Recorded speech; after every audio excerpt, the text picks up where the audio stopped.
Welcome to Rebecca Sounds Reveille. What a show do I have for you today. You are going to be so delighted, just as I am, because the woman with me today is a radio show host. She is founder of Loving Arms for Families. She's been an independent sales representative and knows business. Let me tell you, she's been an eligibility reviewer. She has volunteered for the American Red Cross. We want to hear all about these things because these things are important to what she does.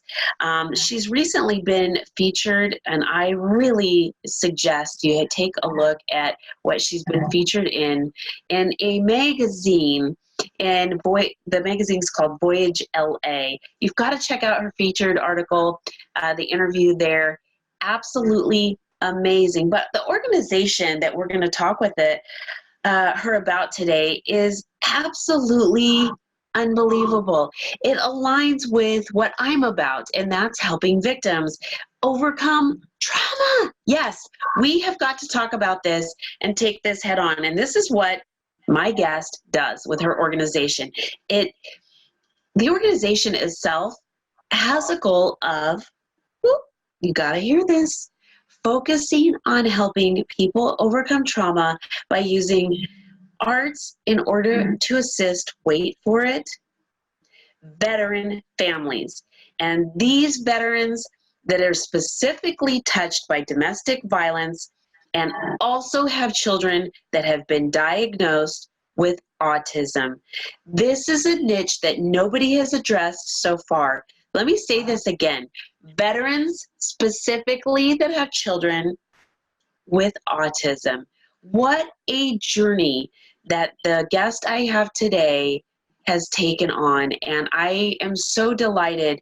I can't even begin to express how excited I am to have her on today, because the arts that she has developed to help these children and those that are involved with this have an expression to overcome and cope with the trauma is really, really amazing, because there's not many, I should say, that really have the ability to focus on this particular niche. And she does. Without any further ado, I'm going to let her share the rest, because this really touches my heart. And this is really, really amazing. So with me today, I have the founder of Loving Arms for Family and radio show host, Teniecka Drake. Welcome to the show. Thank you, Rebecca. Thank you for having me. I am absolutely delighted. I know that this is the topic itself is so hard to talk about for some people, and yet it's something that is so needed. It's challenging, it's daunting, but it is needed. People don't want to address this, and you and I both are just plugging away at really wanting to focus on these issues of trauma. But yours is honed in on something that I don't know of anyone that is really focused on this specific niche. Tell me more first about a little bit about your background and how you ended up moving on the journey to helping veterans with autistic children. Okay, so briefly, I was in the military for a very brief stint, and I also am a survivor of domestic violence that I went through. And finding out during that time of going through domestic violence, I was finding out my daughter was also being diagnosed with autism at the same time. So it was a lot to deal with, excuse me. And the Veterans Administration, the VA, as I love what they do and help veterans, they couldn't help me with that. They couldn't help me with autism, and they very rarely had anything that touches about domestic violence. They would always be to people outside of the community, but there was no one to help me at all. And when you talk to someone and say, well, I'm a veteran, they're like, oh, well, what do I do with you? Right. And it's even more difficult if you're a female. Yes, because that presents challenges itself. alone. Right. Yes. So I was so excited in myself because I wanted to do this from years ago. In 2006, I had been in a article in the Gazette magazine because I was living in Colorado, and I had said at that time I want to be able to help families who have been touched by abuse. I walked away from that, and I said, you know what, Lord, perhaps that's not going to happen. So it wasn't until 2016 that I was woken up for 2 weeks straight every morning like clockwork at 3:00 in the morning. I would get up, read my scripture every day. And I was like, Lord, why am I waking up at 3:00 in the morning every day? And I saw that there was this organization called Direct Incorporation that they help you do nonprofit. I was like, I'm not opening that, Lord. I'm telling God no. So I said, I'm not doing this. No. I was feeling like a Jonah. I was like, I don't want to do this. No. So every single day for 2 weeks straight, like clockwork, I look at the time, 3:01, 3:05, and I get in my word drop on my face. And I said, fine. I took out my debit card and I subscribed to them to help me get things started, help me run the name, help me find all of that stuff just to get it started. After that 2-week period, I slept like a baby. I was like, really? Oh my goodness. So you knew you were being called Yes. to do this. To A lot do of it. people don't wake up to the, I mean, and you had a literal wake up call, but a lot of people don't wake up to the calling that they have. And we all have a purpose. Yes, We we do. do. We do. And if we could just let what our passion is. And someone told me a long time ago, if it's something that is angry, that makes you upset, and you can't hardly stand to bear seeing the injustice or something that you wish you could change, that's your passion. It's your purpose. It's your drive. It's your why. But if you don't feel that way and you say, well, it'd be nice to be a gardener, that could be something that you might like, but it doesn't drive you.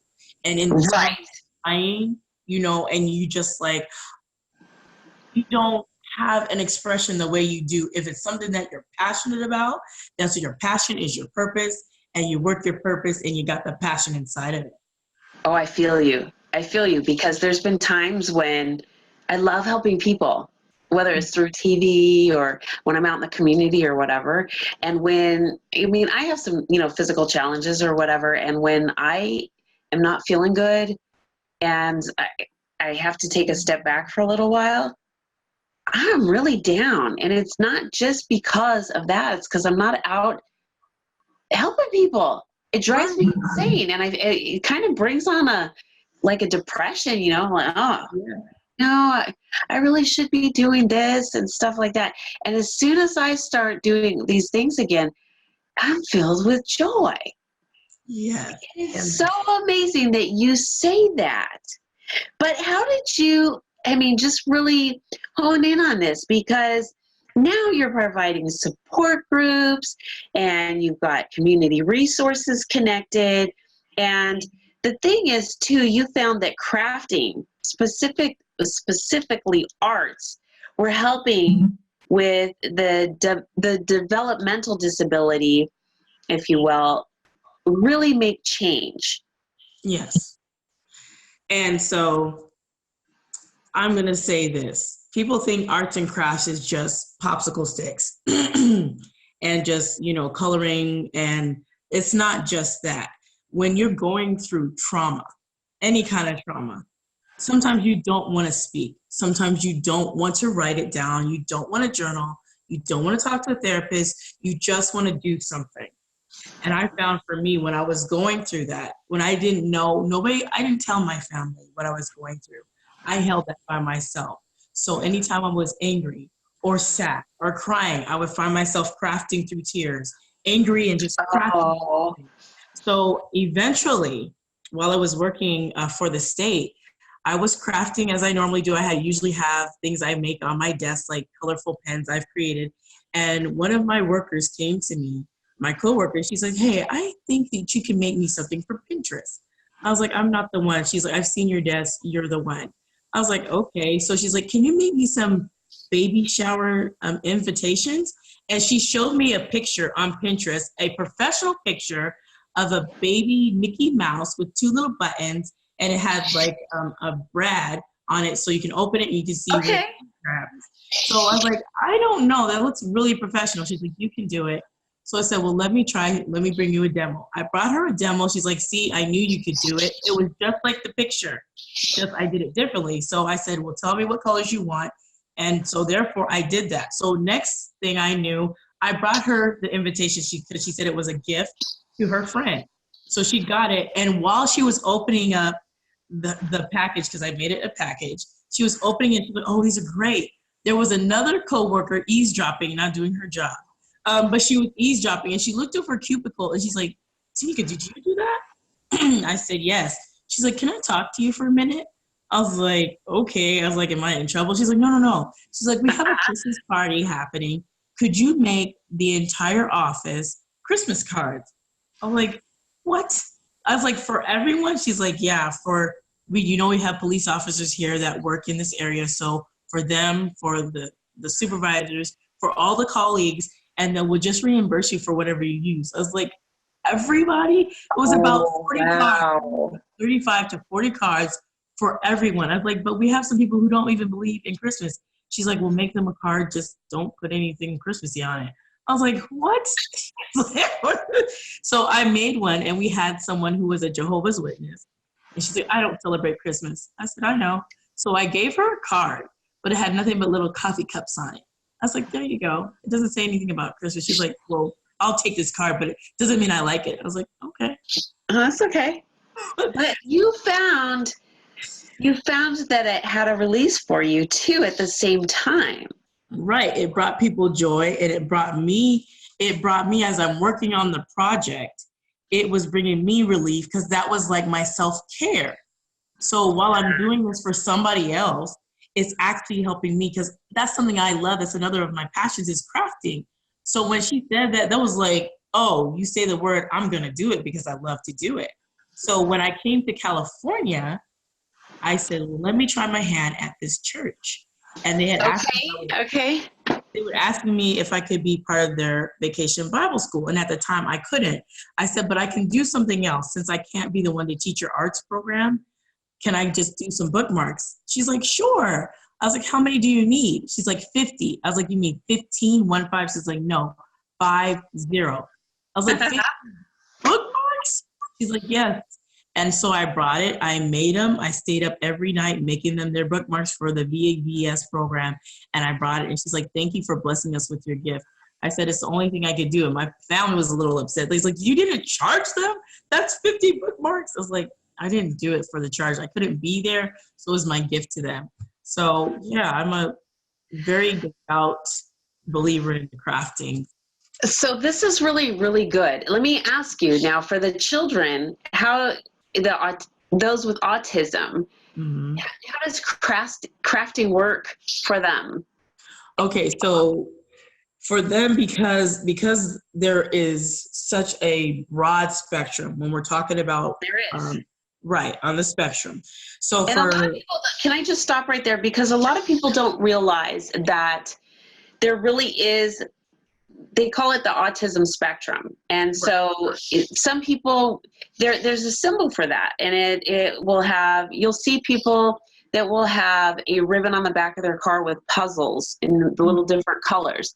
And that's a symbol of a spectrum, because when children have a disability that doesn't, there's different levels, if you will, of disability. And so the spectrum, way back when, if you go talk to older people, there is really what is now considered a derogatory term. And they might just go, oh, that particular person, and it starts with an R, right? And they'll say, okay, that person is this, but that's really not it, because there is this broad base. And people really need to understand that children, and they become adults, they fall into different parts of this, and their behavior and their learning style is very, very different. In fact, so much so that we need to be sensitive to this, because when they're out in public, and especially when they decide or they end up moving on their own by choice, they go out in public, depending on how they're approached, it can be very, very scary for them, and they can act out in certain ways. And so we need to be aware. It's important for us to be educated, even if we don't have someone close to us or a child of our own who has autism or is in the spectrum.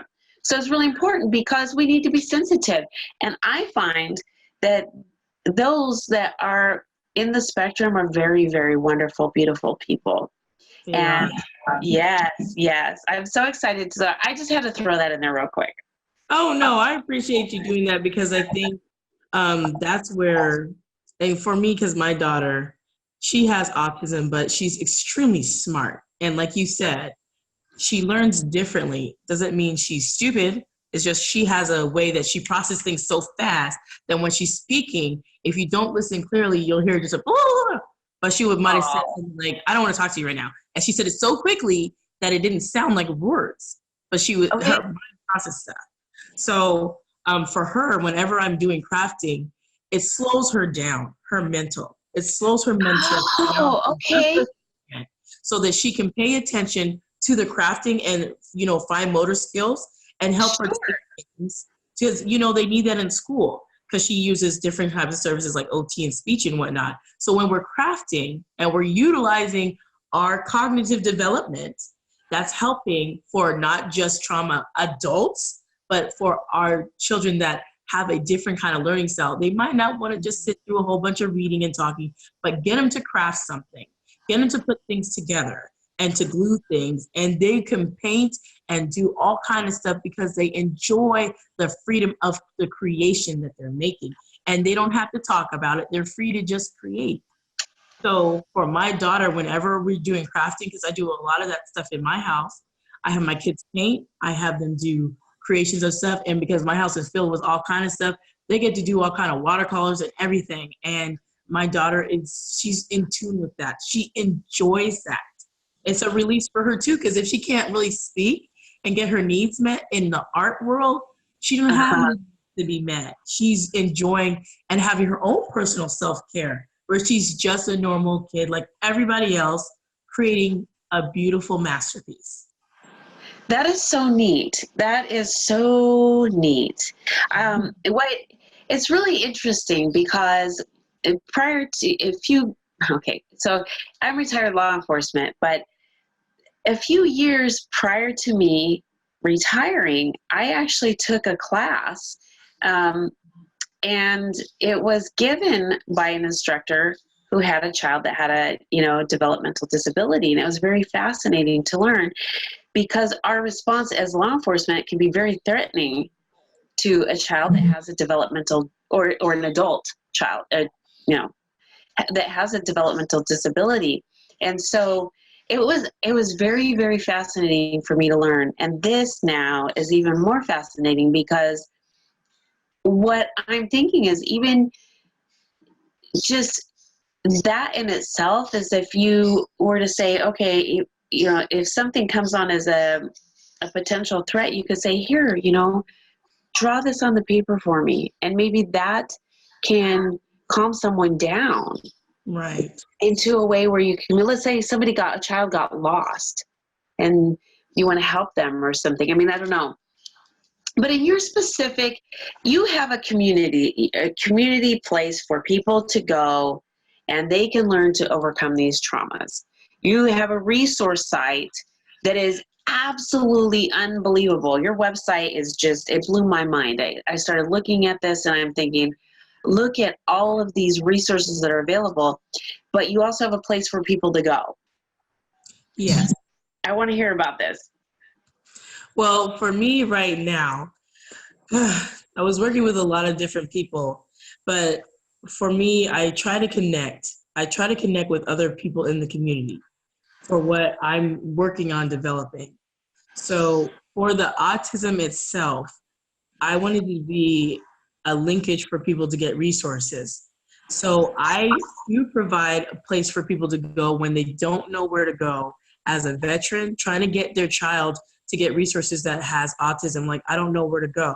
VA may or may not know, but sometimes they don't connect everybody to out here in Southern California Harbor Regional Center. Right. So if you don't know that, it's very, very difficult, and it's very, very challenging. It's very frustrating when your child is to you spazzing out of control. You're trying to calm them down, but you don't have the tools. You don't know what's going on. You've never had to deal with this development disability, and now you're supposed to take care of this child. Like, how? And I found that out that I also helped a mom. She just recently had found out that her son was diagnosed with autism, and he's 4 years old. And she was crying. She was upset. She's like, what about your child? Do you not know her favorite color? I was like, well, that's not really my concern. And because I didn't know my child's color, she started just bawling, like, I don't know his color. I don't know. You don't. I said, you need to connect with the Harbor Regional Center so that they can help you. And she's like, I don't know. And try to get him to toileting, and he's just fighting me. And she was so frazzled. I said, oh, because they have the programs that can help you learn about some of these behaviors that your son is exhibiting.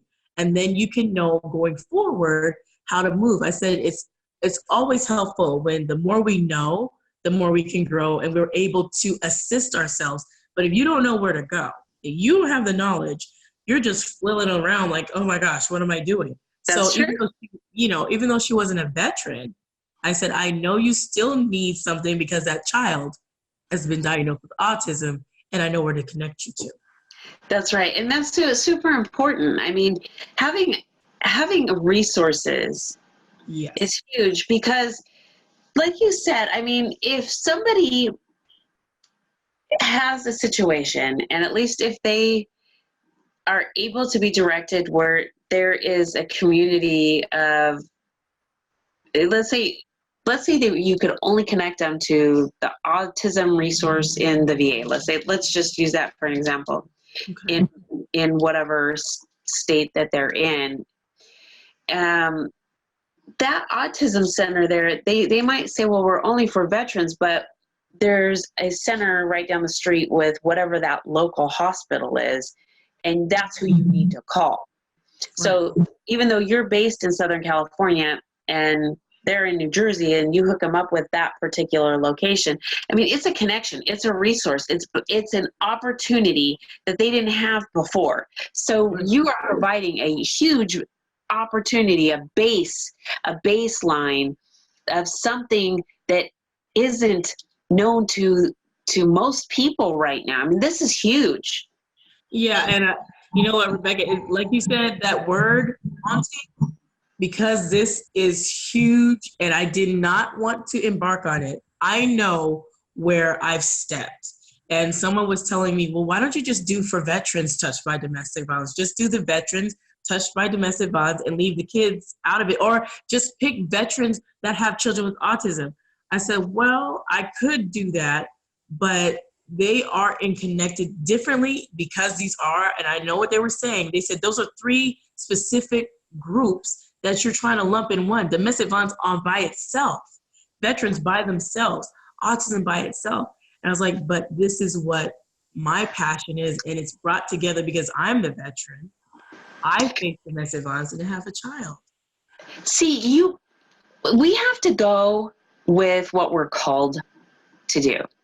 And if somebody, if they're not someone that believes in God or higher power, they still will feel a certain pulling, something that is coming to them, and they need to listen to this and not just say, well, I don't know. Right. These are important things. And if you know that this is something specific, yes, I need to do this, don't listen to what everybody else says. You only need to do this. Well, there's a lot of opinions out there, and somebody else might say, I don't know who told you that, but you need to do this. You need to do what you feel is right based on the things that have been presented before you and what you feel about that. That's the direction that you need to go. And you have brought something to the table that is not anywhere else. And I think that's what's phenomenal and you should be doing. I really do. I mean, this is fantastic. You know what? There's so much I want to do with this organization that I'm finding that there's more to it than that, because even with the crafting part, which is one part that's amazing, when I send people to the Harbor Regional Center and these other places that are here, it's like connecting with the community organizations here.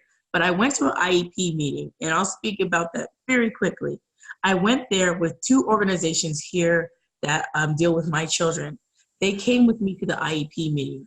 I left that meeting feeling so empowered, so encouraged, having more zeal for my organization than I did before, because I went in prepared, even though I was prepared before by myself. But when you have your own arsenal, when you have your own support team, you feel better when you go in against the district, you know, that they're saying all these bad things about your kid. But you have people saying they're advocating for you, they're helping you. I think it's amazing. Let's really share with the viewers the key points of your organization when they go to your website. And I want you to share with the viewers what your website is, okay, what exactly that they are going to be able to acquire there, you know, by going. Okay, so for the website, which is lovingarmsforfamilies.org, on the website, you'll get all different kinds of resources for domestic violence, for autism, for anything that you might need help with. And what I've been trying to work on, again, to establish was the parent support groups for those families and those parents that want to connect with other parents who have kids who have those special needs and disabilities, whether it's a child who's young like mine or, excuse me, an adult child who has autism, Asperger's, or even cerebral palsy, something specific with special needs. I don't want to like take anybody out, but specifically, I wanted to create parent support group so that other parents are not thinking, well, I'm the only one going through this alone. Are there anybody else here? Because we don't have a lot of parent support groups specifically for parents that have special needs. And at the same time, I also am doing and trying to create, again, crafting classes so that that's self-care and allows people, parents as well, if they want to participate, allows them to take a breather just for themselves, because they do so much with these kids. As a special needs parent, you have so much responsibility, and you're a veteran, you need some time to breathe. You really Well, this is true. A lot of times people forget how much work is involved for the caregiver. Right, they do. And when I think about what I recently was not tapping into, because Harbor Regional, they provide this service called respite care. And respite care is like a unique babysitter who deals with children who have a disability. Okay. It's like if you need a break, say you want to go out to a movie, you call them, they come over and watch your child because they are able to deal with that child because they have the credentials. I gotcha. To know how to deal. So I used to have people watch my child and they would never come back. They didn't know how to handle her. And my goodness. It's true. That's not okay. It's not, but that's where I wanted to let people know that these are gosh. No, yeah. Because you're thinking, what happened while I was gone? Was my child okay? No. Yeah, and you have to be careful too, because even though the labels are harsh, even when you leave your child in a daycare, and if they cannot voice to you what happened to them, they are able to be liable to be abused over and over and over again.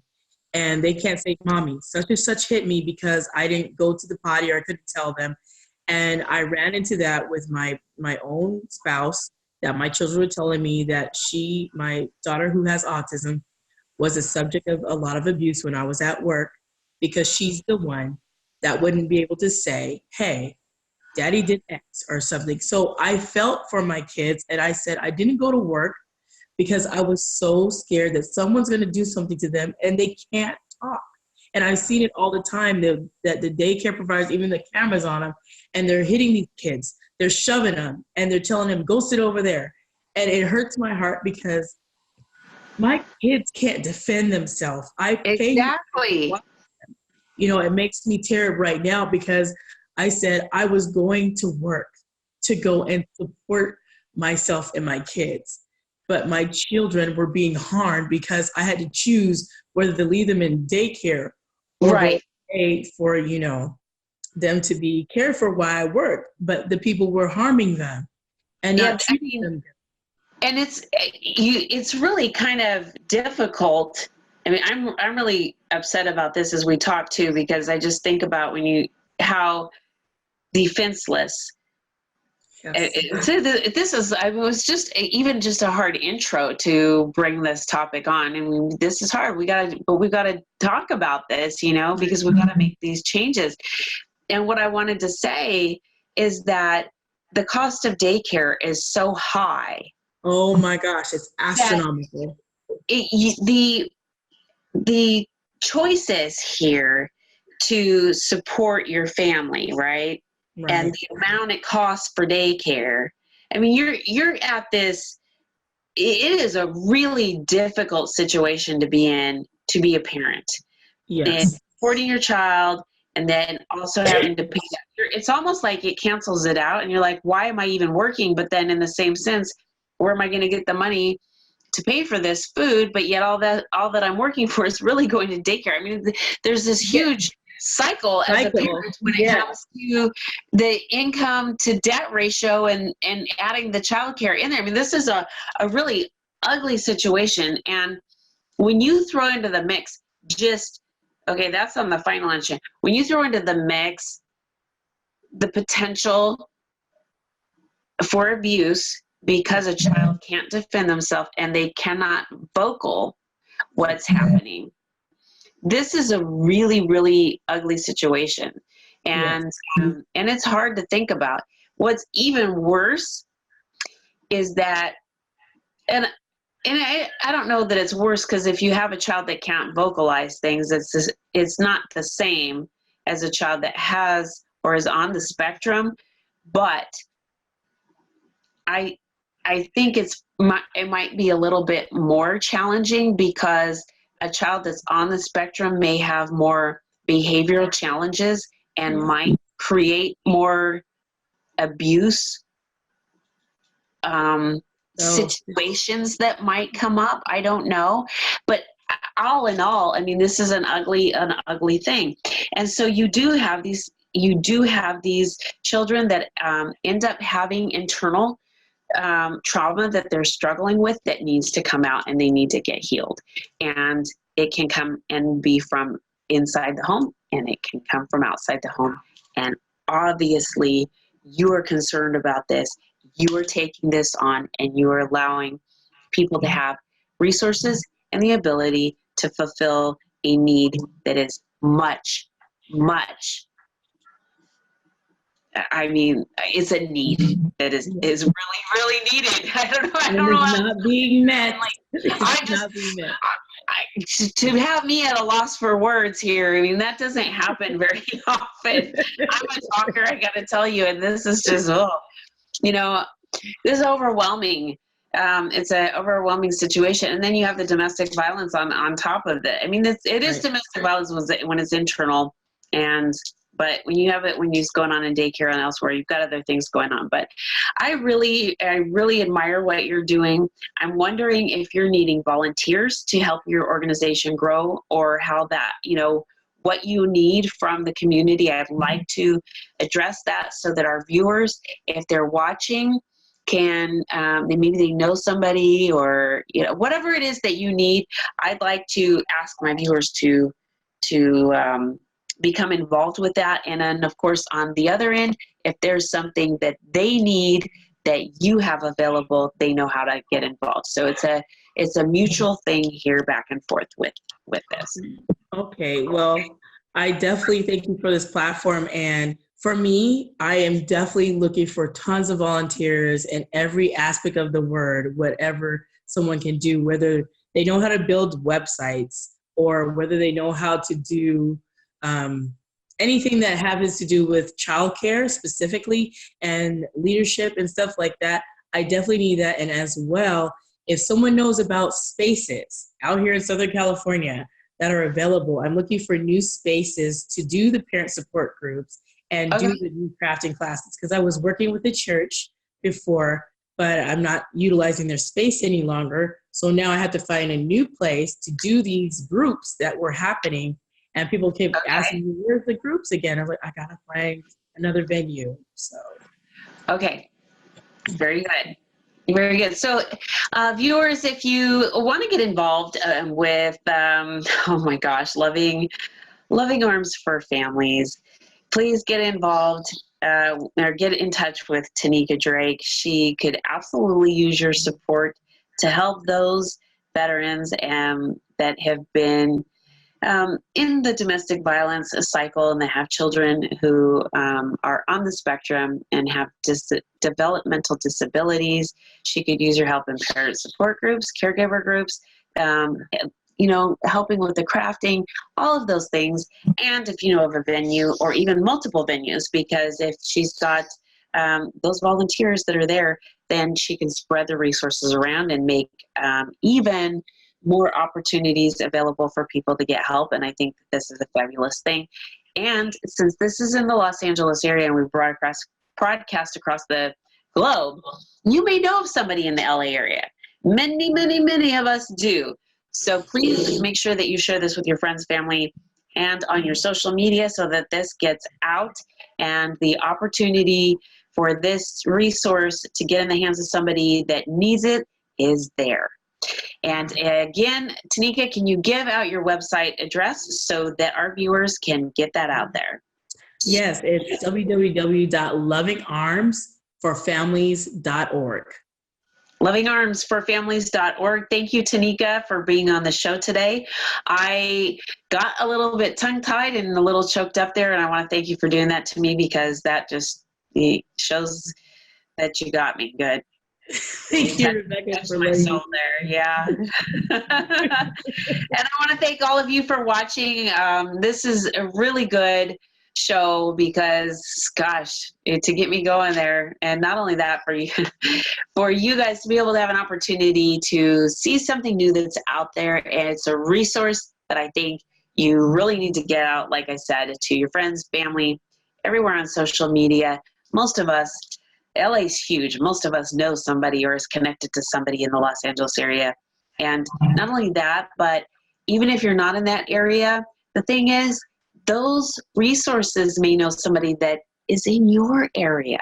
So this is an opportunity to really address and spread out the resources to those who are in need. So get that out there. And if you have any challenges of remembering what that website is, there's an article that's accompanied with this particular episode. You'll have all the links and information that you need to get in touch with Teniecka and the Loving Arms for Family resource.